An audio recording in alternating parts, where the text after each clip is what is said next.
La chronique politique de ce grand journal. Bonjour Mickaël Darmon. Bonjour à tous. Ravi de vous retrouver comme tous les jeudis après-midi. Jean Castex réunit son gouvernement ce soir pour dire au revoir aux ministres. Mais quand va-t-il démissionner ? Alors effectivement, les ministres vont être réunis à Matignon pour un dîner d'adieu. Le gouvernement au grand complet. Ce dîner devait déjà avoir lieu il y a quelques jours, mais il avait été effectivement repoussé. Sauf que l'agenda n'est pas exactement celui que l'on croit. Tout le monde imagine qu'il va démissionner demain, mais en fait, il y a un dernier déplacement qui est prévu pour Jean Castex. Il va se rendre dimanche au Vatican pour participer à une cérémonie de béatification d'un ancien prêtre français, et il va le faire évidemment en tant que Premier ministre. Donc il ne peut pas y aller en tant que démissionnaire, sauf vraiment surprise. Donc dans ces cas-là, la démission est plutôt à attendre en début de semaine en démissionnant collectivement, parce que je vous rappelle qu'il s'agit d'une démission collective du gouvernement, avec Jean Castex qui va présenter la démission de son gouvernement. Il faut savoir effectivement que Jean Castex voulait partir lui très tôt, dès le lendemain de l'élection présidentielle, mais Emmanuel Macron n'a pas voulu se laisser partir et libérer son Premier ministre. Il prenait conscience, le président, que ce que signifiait que de perdre un binôme dans le couple exécutif aussi soudé, sans couac ni anicroche, avec une confiance totale. Il fallait aussi s'occuper des investitures, visées une par le président. Maintenant, c'est fait. L'armée des candidats pour les législatives est prête. Castex peut partir. Et donc, effectivement, on verra bien ce qui va se passer. À partir de là, il y a un scénario. Macron peut renommer Jean Castex. Ce serait une grande surprise pour conduire les législatives. Mais attention aux surprises. On sait que c'est le péché mignon de Macron. Autre possibilité assez probable, il nomme une autre personnalité. Après cette nomination, Mickaël, commencera alors la formation d'un nouveau gouvernement. Est-ce que cela permettra de montrer aussi une nouvelle méthode du président de la République ? Alors après la passation de pouvoir, effectivement, vous avez raison, commencera le ballet des consultations, des allers-retours entre Matignon et l'Élysée, des listes qui seront visées, des coups de téléphone, des conciliabules, et puis ensuite l'annonce du gouvernement par le secrétaire général de l'Élysée sur le perron du palais présidentiel. On connaît cette scène officielle. Tout cela peut prendre du temps.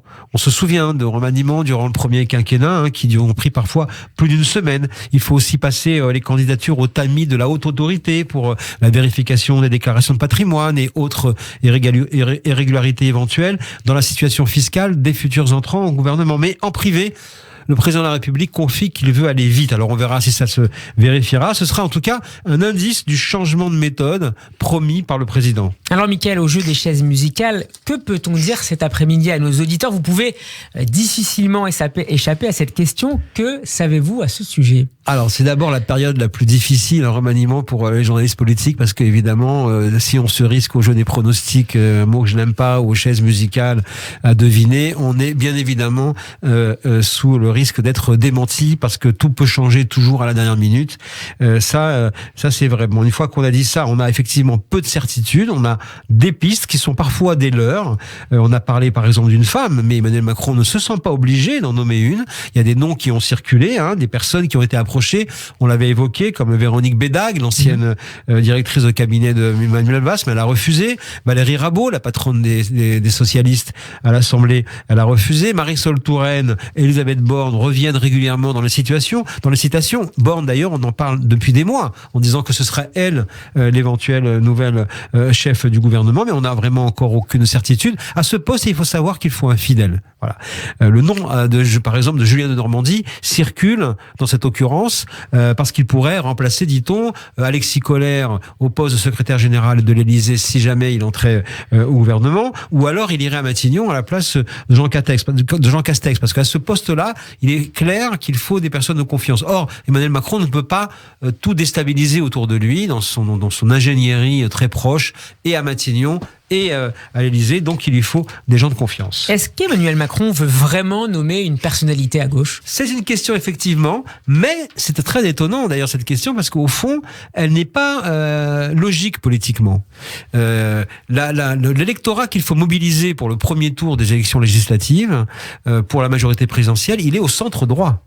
Les personnalités de gauche, ou les électeurs de gauche, plutôt, qui ont voté Emmanuel Macron au second tour de l'élection présidentielle, l'ont fait soit en traînant les pieds, soit en voulant contrer Marine Le Pen, mais pas par adhésion à Emmanuel Macron. Or, dans la mécanique des élections législatives, après avoir voté pour une personnalité à la présidentielle, on revient au projet politique pour la législative, et c'est l'équilibre politique général qui sort de ces urnes-là. Donc, ça paraît étonnant quand même que la personnalité soit de gauche. Je pense qu'elle sera plutôt dans une logique du dépassement macronien, plutôt que vraiment identifiée à gauche. Mais voilà, je me suis livré un pronostic, et donc au risque d'être démenti par une décision. Dans les prochains jours. Mickaël, en attendant, quelles sont les perspectives du quinquennat qui s'ouvre à la fois sur le plan économique que sur la scène internationale? Bruno Le Maire, il y a quelques jours, a fait une petite déclaration qui est passée inaperçue en disant que la France se trouvait au devant de difficultés économiques considérables.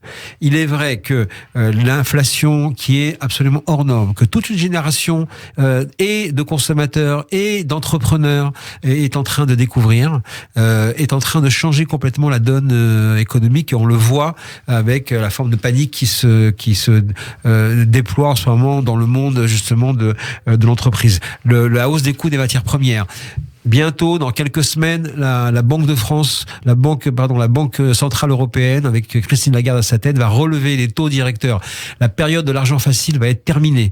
Donc, on va rentrer dans une perspective de difficultés économiques qui sont prêtes, qui sont faites pour durer, parce que la situation internationale, effectivement, la donne, parce que la reprise liée à la nouvelle tension sur les marchés après la sortie de la pandémie se télescope, et donc, il y a énormément de demandes de ressources, et cela crée de la pénurie. En attendant les 12 et 19 juin, beaucoup de combats sont à suivre, Mickaël, les ministres évidemment, les personnalités, le bloc de gauche. Un dernier mot, notamment sur cette annonce ce midi, Éric Zemmour sera candidat aux législatives dans la 4e circonscription du Var. L'ancien journaliste joue-t-il là à quitte ou double ? Oui, il joue à quitte ou double, mais il est, je dirais, cohérent avec je dirais, ce qu'il a toujours dit de la politique, et en tout cas de son envie de s'engager en politique. Il va jusqu'au bout.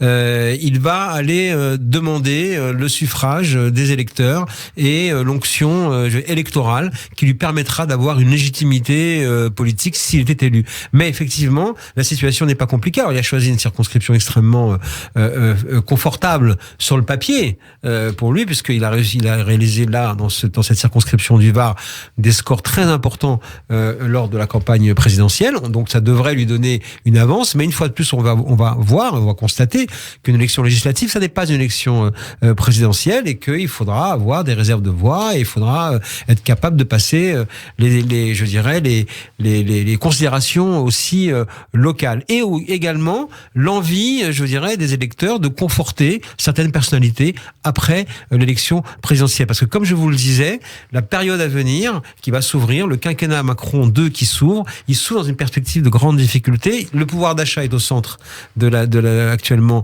de l'action du gouvernement. Il vient encore décider aujourd'hui de supprimer la redevance donc sur la télévision pour pouvoir encore donner du pouvoir d'achat. Mais après toute la période de calinothérapie liée au pouvoir d'achat pour passer l'été, il y aura la rentrée avec la première épreuve de force et politique et sociale que seront la réforme des retraites, qui a été promise comme étant revenue sur la table du gouvernement. Ce qui veut dire que très certainement les électeurs se rendront aux urnes avec toutes ces préoccupations en tête le 12 et 19 juin, et qu'on verra dans quelle mesure cela pourra ou servir ou desservir un candidat, par exemple, comme Éric Zemmour. Merci beaucoup, Mickaël Darmon. En route vers les législatives, c'est à réécouter en podcast sur radioj.fr et en vidéo sur notre page YouTube. Lundi, nous serons en compagnie de Laetitia Krupa. À la semaine prochaine. À jeudi. Mickaël.